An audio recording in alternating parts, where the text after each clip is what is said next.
राधे राधे सभी को, जय श्री कृष्ण। हम पाठ करने वाले हैं रुद्र अष्टाध्यायी। रुद्र मतलब भगवान शिव के अवतार के 8 अध्याय।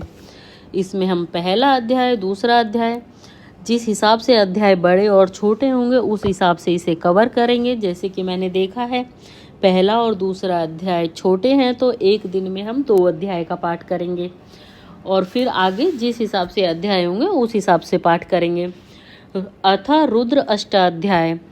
किसी भी पाठ का, किसी भी ग्रंथ का पठन करने से पहले आप भगवान को याद कीजिए, उनसे क्षमा प्रार्थना कीजिए, अपना नाम, गोत्र, तिथि, संवत और अब जहाँ आप रहते हो उस स्थान का नाम लीजिए और फिर शुरू कीजिए, अन्यथा आप सुन भी सकते हैं। चलिए रुद्र अष्टाध्याय का हम पहला अध्याय शुरू करते हैं। प्रथम अध्याय। हे समस्त गणों के स्वामी, संसार की प्रिय वस्तुओं के पालक, अखिल निधियों के रक्षक गणपति, आपका हम आवाहन करते हैं क्योंकि सारा संसार आपके द्वारा बसाया हुआ है। समस्त प्रकृति को आप गर्भ में धारण करने वाले और अनंत सामर्थ्यवान हैं, इसलिए आपको हम पुकारते हैं।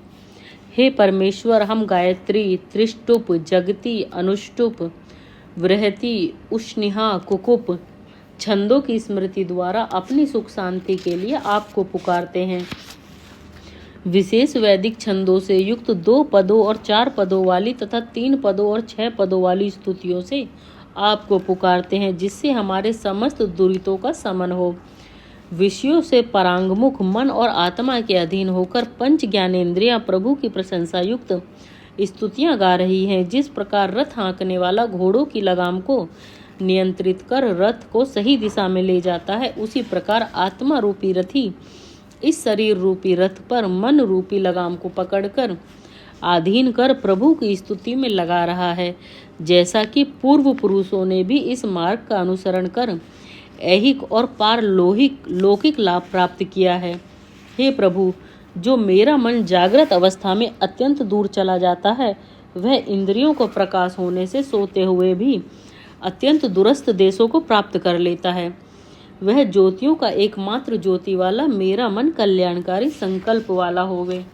हे प्रभु, धर्मात्मा, मननशील, विद्वान लोग और अन्य उन्नति प्रेरक श्रेष्ठ कार्यों में क्रियाशील होकर जिन कर्मों को करते हैं, उनके और प्राणी मात्र के अंदर स्थित अपूर्व शक्तिशाली यह मेरा मन पवित्र संकल्प वाला बने। हे परमात्मन, जो प्रकृष्ट ज्ञानी, धैर्यवान व समस्त प्राणियों के भीतर प्रकाश स्वरूप है, जिसके बिना संसार में कोई कर्म किया जाना संभव नहीं है, ऐसे गुणों वाला मेरा मन संकल्प वाला होवे। जिस सुख स्वरूप मन से इस समस्त संसार के वर्तमान, भूत, भविष्यत, त्रिकाल का ज्ञान होता है, जो आत्मा और 5 प्राणों के साथ मिलकर सर्वदा सप्त होता है, यज्ञ का विस्तार करता है, इन गुणों वाला मेरा मन शिव संकल्प वाला बने। जिस प्रकार रथ के पहिए के मध्य में काष्ठ का टुकड़ा लगा रहता है, जिसके आधार पर पहिया घूमता है, उसी प्रकार मन के साथ भी ऋग्वेद, यजुर्वेद, सामवेद, अथर्ववेद प्रतिष्ठित हैं, जिसमें प्राणी एवं संसार के समस्त पदार्थों का ज्ञान समाहित है। ऐसा मेरा मन शुभ विचारों वाला होवे। जिस प्रकार श्रेष्ठ सारथी घोड़ों को वश में कर यथा स्थान पहुंचाता है, उसी प्रकार यह मन भी मनुष्यों को बुद्धि द्वारा कार्यों में प्रवृत्त करता है। जिस प्रकार चंचल और वेगवान घोड़ों को सवार लगाम द्वारा नियंत्रित करता है, वैसे ही हमारे शरीर में प्रतिष्ठित आत्मा बुद्धि रूपी रस्सियों से मन को नियंत्रित करता है। हृदय में स्थित क्षीणता आदि दोषों से रहित अत्यंत वेगवान यह मेरा मन शुभ संकल्प वाला बने। इति प्रथमो अध्याय समाप्तः। पहला अध्याय समाप्त हुआ।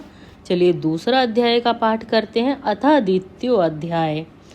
वह परमात्मा समस्त संसार का स्पष्टा होने से असंख्य सिरों, आँखों और पैरों वाला है। वह पृथ्वी मंडल में सर्वत्र व्यापक होते हुए भी नाभि से 10 अंगुल ऊपर हृदय में साक्षी रूप में अवस्थित है। वह परमात्मा ही भूत, भविष्य और वर्तमान काल में स्थित इस संसार को उत्पन्न करने वाला है। मोक्ष सुख का कारण और अन्न से बढ़ने वाले प्राणियों का वही स्वामी है। यह ब्रह्मांड उस परमेश्वर की महिमा को प्रकट कर रहा है। वह परमात्मा इस ब्रह्मांड से भी बड़ा और असीम है। संसार के समस्त प्राणी उस ईश्वर के एक पाद अर्थात एक अंग के मात्र हैं। 3 पाद उसके अपने अविनाशी और प्रकाशक स्वरूप में स्थित रहते हैं। अपने तीनों अंशों में स्थित वह परमात्मा सर्वोत्तम सर्वोत्कृष्ट मुझ से ही परे हैं। वह अपने एक अंश से इस संसार की उत्पत्ति, स्थिति और प्रलय करता रहता है। वह इस संसार के जड़ एवं चेतन मार्ग में सर्वत्र व्यापक है। उस पूर्ण परमात्मा से यह विशाल ब्रह्मांड उत्पन्न हुआ है और उसके ऊपर यह परमात्मा अधिष्ठाता के रूप में स्थित है। वह उत्पन्न हुए संसार में पूर्व विद्यमान था और संसार से पृथक रहता है। वह बाद में भूमि को उत्पन्न करता है।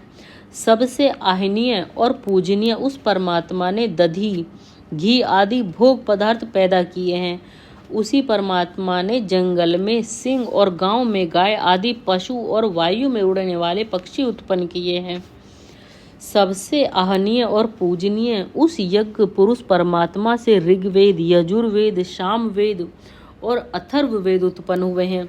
उस परमात्मा से ही मुंह के अंदर जबड़े और दांत वाले घोड़े आदि तथा गो, बकरी, भेड़ आदि पशु उत्पन्न हुए हैं। जो विद्वान योगी और सिद्ध पुरुष सृष्टि के पूर्व प्रतिष्ठित आहनीय परमात्मा को मानसा यज्ञ में आवाहन करते हैं, वे ही सच्चे रूप से उसकी पूजा करते हैं। वही सबका उपास्य है। इस विशाल ब्रह्मांड रूपी विराट पुरुष की किस प्रकार और कितने प्रकार से कल्पना की गई है, इसका मुख, भुजा, जंघा और पैर कौन से कहे गए हैं। इस ब्रह्मांड रूपी विराट पुरुष का ब्राह्मण मुख है, भुजाएं क्षत्रिय हैं, जंघाएं वैश्य हैं और शूद्र पैर हैं। इस विराट पुरुष का मन चंद्रमा है, नेत्र सूर्य हैं, कान वायु और प्राण है उसका मुख अग्नि। इस विराट पुरुष की नाभि से अंतरिक्ष लोक, सिर से भूलोक, पैरों से पृथ्वी लोक, कानों से 10 दिशाएं उत्पन्न हुई। वैसे ही उस परमात्मा ने अन्य लोकों का भी निर्माण किया है। विद्वान देव पुरुष जब उस परमात्मा के साथ मानसिक यज्ञानुष्ठान का विस्तार करते हैं, तब वसंत ऋतु धृत, ग्रीष्म ऋतु समिधाएं और शरद ऋतु हवि रूप होती हैं। देवता लोग जिस मानस यज्ञ का विस्तार कर अपने हृदयों में सर्वद्रष्टा परमात्मा को अधिष्ठित करते हैं, तब गायत्री 7 छंद उसकी परिधि, 12 मास, 6 ऋतुएं, सत्य, रज, तम, ये 3 गुण सब मिलकर 21 समिधाएं होती हैं। पूर्वोक्त देवों ने सर्वप्रथम अन्नादि रूप से मुख्य धर्मयुक्त मानस यज्ञ के द्वारा परमात्मा का भजन किया, जिससे महानता के साथ इस संसार से उन्होंने मुक्ति सुख को प्राप्त किया, जैसा कि इससे पूर्व भी सिद्ध योगी प्राप्त करते रहे हैं।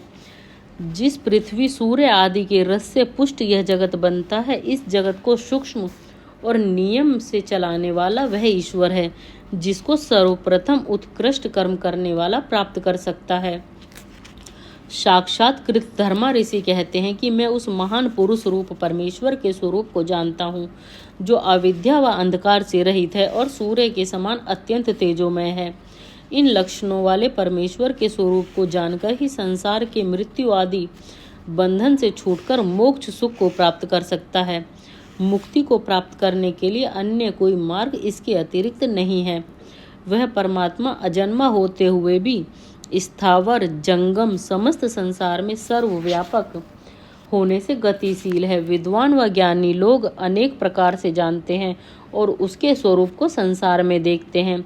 उसी असीम परमात्मा के स्वरूप में समस्त लोक स्थित हैं। जो सूर्य अन्नादि एवं दिव्य औषधियों के लिए तपता है, जो पृथ्वी तत्व के लिए हितकारी रूप से प्रथम उत्पन्न हुआ, उसके कारण उस परमात्मा को नमस्कार है। उत्कृष्ट ब्रह्म संबंधी ज्ञान को प्रकट करने वाले विद्वान जिनको कहते हैं, उसको यथा विधि प्राप्त करने वाले ब्राह्मण भी देवता के वश में रहते हैं। हे परमेश्वर, श्री और श्री लक्ष्मी आपकी 2 स्त्रियों के समान हैं। रात्रि और दिन दोनों आपके पास में हैं। सूर्य, चंद्रमा और अन्य नक्षत्र आपका खुला हुआ मुख रूप हैं।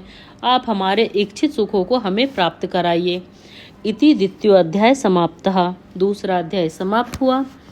इस वीडियो में इतना ही। राधे राधे सभी को। जय श्री कृष्ण।